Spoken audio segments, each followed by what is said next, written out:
Vamos falar um pouquinho agora de Supremo Tribunal Federal, que retomou o julgamento sobre porte de drogas. Quem acompanha é o André Anelli. E Anelli, como que está a votação? Teve alguma divergência ali? Sim, Evandro, neste momento o placar é de 5-2 para que o porte de maconha não seja penalizado e, em outras palavras, seja então descriminalizado. O último ministro a se manifestar agora há pouco, na retomada do julgamento, foi André Mendonça, que se posicionou contra o porte de maconha para o uso pessoal, e ele citou diversas pesquisas que apontam que o uso de maconha faz mal para a saúde e é porta de entrada para demais drogas.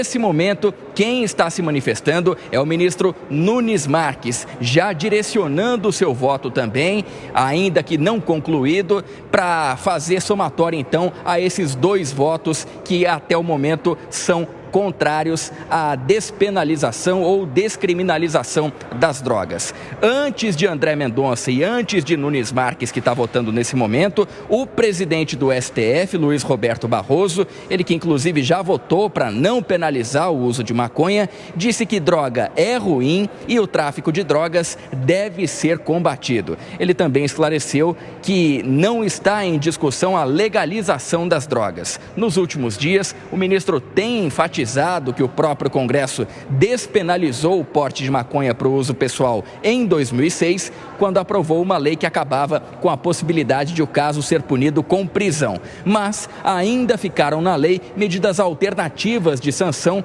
principalmente a prestação de serviços à comunidade, essas prestações então de serviços à comunidade que podem cair a depender da decisão do Supremo Tribunal Federal. Além disso, o Congresso não definiu naquela ocasião, em 2006, a quantidade máxima que configura o uso pessoal e é, portanto, o que os ministros estão debatendo neste momento no plenário do STF. Com o placar de 5-2, talvez 5-3, quando for então concluído o voto de Nunes Marques, falta apenas um voto então para que seja formada a maioria sobre despenalizar o usuário, que vai ser então diferenciado do traficante a partir de uma quantidade determinada de maconha, provavelmente até em torno de 60 gramas da droga. A gente segue acompanhando para trazer a atualização a qualquer momento, Evandro. Mas fato é que falta apenas um voto então para que seja formada a maioria em torno da despenalização do uso de maconha aqui no país. Muito obrigado pelas informações, André Anelli. Bom trabalho para você. Então faltam votar ainda os ministros Dias Toffoli, Carmen Lúcia e Luiz Fux. E falta um voto para que haja maioria. Então tudo indica que a maioria deva acontecer, no seu ponto de vista, hein, Luiz Felipe Dávila? Vai acontecer. E o Supremo vai regulamentar uma lei que deveria ser regulamentada pelo Congresso e parece um jogo de cartas marcadas. Vai regulamentar e o Congresso, como não quer se meter nisso, lava as mãos e culpa o Supremo Tribunal Federal. E assim, não cumprindo a sua obrigação constitucional de regulamentar uma lei que já foi aprovada e que precisava de regulamentação, e a ausência de regulamentação abriu o campo para a arbitrariedade. E aí, Gani? E aí, cria um contrassenso, além de tudo aqui que o Dávila trouxe muito bem, que você vai comprar a droga majoritariamente no mercado ilegal, né? E o mercado ilegal, ele é criminoso. Então, fazendo aqui uma rápida comparação, seria o mesmo que você comprar uma mercadoria roubada. Isso não é crime? Lógico que é crime você comprar mercadoria roubada. Você está também fomentando todo este mercado ilegal. Eu não vejo absolutamente nenhuma vantagem em descriminalizar o uso de maconha. Só vai aumentar o consumo, isso traz consequências, segundo alguns estudos, para a segurança, isso traz consequências para a saúde, tanto do indivíduo, quanto problemas familiares, quanto de saúde pública, onde todos nós vamos pagar por isso, e não vai diminuir o poder do tráfico, muito pelo contrário, acaba aumentando o consumo porque você tira toda aquela repressão, né, penal, criminal, naquela áurea criminal em relação ao consumo, que inibe o consumo por algumas pessoas. Você tira isso e aumenta o poder do tráfico, que aumenta o consumo, ruim para a sociedade, ruim para todos nós. E você, Felipe Monteiro, que leitura faz? É bom lembrar que o Congresso Nacional, em 2006, né, ele por meio de aprovação da lei antidrogas, ele diferenciou o usuário de traficante, né?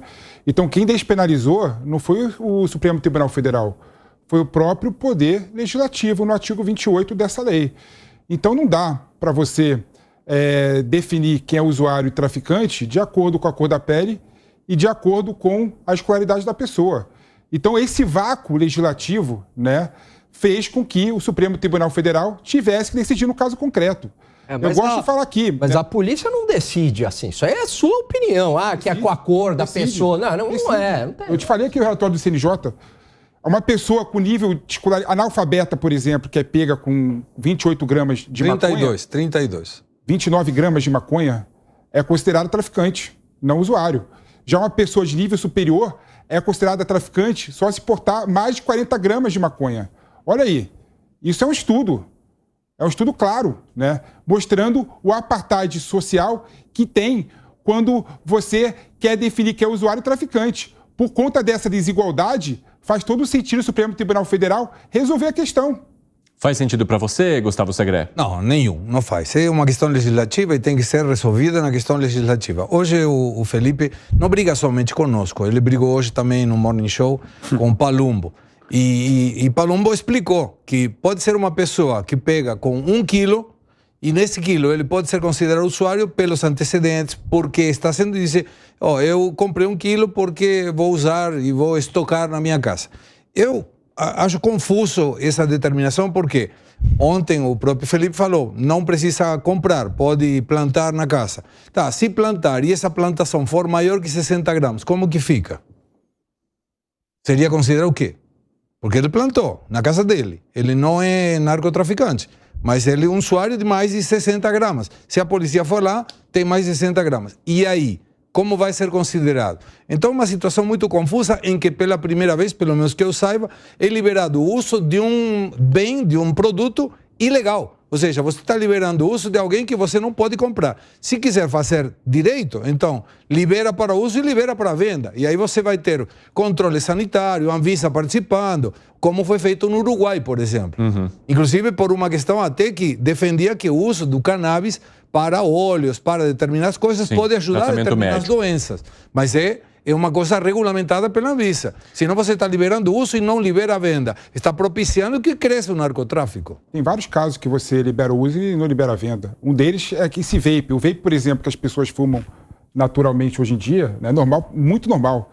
O pessoal de direita, por exemplo, está sempre com o vapezinho na mão. Você fuma um vape? O vape, por exemplo... Mas ele não é permitido pela Anvisa. É proibida. Não está permitido. Não. A comercialização do vape é proibida. O uso não. O uso não. Ou seja, tem vários casos no nosso Brasil de situação que é proibida a venda, mas comercialização pode. Né? Mas pode. O que não pode... Pode continuar. O que não pode, sim, é ter um apartheid social quando diz respeito à definição de usuário e traficante. Quando você pega, por exemplo, o sistema prisional no Brasil, 60% das pessoas que estão lá presas estão presas por conta da lei antidrogas. Não. Aí você pega... exatamente esse número, 57%. Não existe este mito do encarceramento em massa. Nem falei Para com isso. Eu nem falei encarceramento em massa. O que eu falei foi o seguinte, é o dado concreto. As pessoas que de todas as pessoas presas ali, o Gani... 57% e alguma coisa estão presas por tráfico de drogas. Da lei antidrogas. Tudo bem, mas quando isso você tem sabe, a ver porque são... Calma, eu vou chegar lá, está colocando usuários. E quando você vê, por exemplo, que vários usuários vão para a prisão de forma indevida, injusta e ilegal, porque foram considerados traficantes pela cor da pele e pelo nível de escolaridade, porque portavam drogas em quantidade que, se fosse com nível superior, era considerado usuário não traficante, você vê claramente o nível de desigualdade do sistema. No teu argumento, aquelas pessoas que estão com uma quantidade X de droga, 28 gramas, são traficantes. O que está errado é a pessoa com nível de escolaridade alta também deveria ser considerado traficante. Mas não que você está colocando injustamente um na cadeia. Você não está colocando aquele que deveria estar na cadeia, você não colocou na cadeia. Esse é o ponto. Não, claro que 28 e 40... é traficante, ponto final. É que um com mais escolaridade e mais dinheiro não está indo para a cadeia e o outro está indo para a cadeia. Eu não posso nivelar por baixo. Os dois deveriam estar indo para a cadeia. Que isso, 28 gramas para cadeia? Que absurdo você está falando, Gani? Hoje... Que absurdo você está falando? 40 gramas coloca uma pessoa na cadeia por tráfico. Que absurdo você está falando? Não, mas com 28 gramas a pessoa deveria ser presa, Gani? Isso é ultrapassado total. Olha, eu sou completamente... Aí não haveria presídio que daria... Olha, eu sou completamente contra as drogas, contra o consumo de drogas. O consumo de drogas é o que alimenta o tráfico de drogas. No elo da cadeia, no final das contas, o traficante só tem muito dinheiro porque tem alguém ali de classe média consumindo um cigarrinho de maconha. O seu argumento é argumento pró-liberação das drogas. não é? Claro que não. Vamos autorizar é o contrário, é a gente fazer como o exemplo da Suécia. Como o exemplo da Suécia, não. Prevenção, repressão forte, as drogas juntamente com prevenção. Aí sim. Agora, o sentido contrário é sempre descriminalizar. Toda experiência de descriminalização, ela foi um insucesso. Tanto é que os países estão voltando atrás. O Uruguai aumentou o consumo. Lógico que é verdade. O Uruguai, olha o que está acontecendo com a Califórnia. O Uruguai também aumentou o consumo. A Holanda está revendo a sua política. Porque você não vai acabar com o mercado ilegal, Filipão? Para de chutar. Quem chutar? Você que está chutando. Um dos países mais Eu vou te mandar aqui um artigo sobre isso daí. Um dos países mais civilizados do mundo, que é a Dinamarca, por exemplo, tem uma região chamada Cristiânia, né? Que é liberado naquela região o uso de droga e a compra de droga. Filipão, eu vou te mandar... Tá ali. O mundo todo está indo para esse caminho. Não o Conselho Federal de Medicina se posicionou contra. O Conselho Federal de Psiquiatria se posicionou contra. Sabe por quê? Porque tem consequências reais. Sabe por quê? Porque é muito mais fácil você identificar aquela pessoa usuária de droga e conseguir ter uma política de redução de danos, sabendo, identificando aquele usuário e tendo uma postura educativa, ajudando aquela pessoa, do que proibir. Mundo teórico. Você quer uma amostra grátis do que é descriminalização das drogas? Senhores, arrematem. Vê a Cracolândia em São Paulo. Aquilo é uma amostra grátis. Do quê? Do que é a descriminalização das drogas. Aquilo já está liberado. Vê lá as consequências. Vê as consequências da Cracolândia. É uma amostra grátis. Não, para de falar besteira. Claro que não. São Paulo Dá uma voltinha na Cracolândia. Não, se fosse descriminalizado, poderia ter assistência social na Cracolândia, identificando o usuário, cuidando do usuário, vendo quem tinha que ter internação compulsória e cuidando individualmente das pessoas. Por não ser legalizado, por não ser descriminalizado, o que acontece? É polícia, que não resolve o problema da Cracolândia. A Cracolândia só aumenta o número de usuários por conta de uma política atrasada. Você não consegue fazer internação compulsória. Fala besteira, Filipão. Você não consegue fazer internação compulsória na Cracolândia. O quê? Não, você não entendeu o que eu falei, cara. Não, você está muito preocupado. Você está muito preocupado em me rebater e pouco preocupado em me ouvir. Se você me ouvisse, você entenderia que eu não defendi internação compulsória na Cracolândia. Não, eu defendo, é isso que eu estou falando. Eu defendo. Não, isso é... Eu que defendo, eu estou falando que eles fumam à vontade. Não acontece absolutamente nada e eles não têm mais condições de responder por eles mesmos. Senhores, vamos arrematar. Quer acrescentar algo? Vai lá, Monteiro. Não, assim, esse negócio, conclua a sua fala. A direita tem uma conduta de achar que internação compulsória resolve tudo. Já a esquerda tem uma postura ao contrário, de achar que só resolve política de redução de danos. Tem casos que tem que ter internação compulsória e tem casos que a política de redução de danos resolve. Então, para de ser míope para a discussão de combate às drogas e vamos ter uma visão muito mais macro da situação.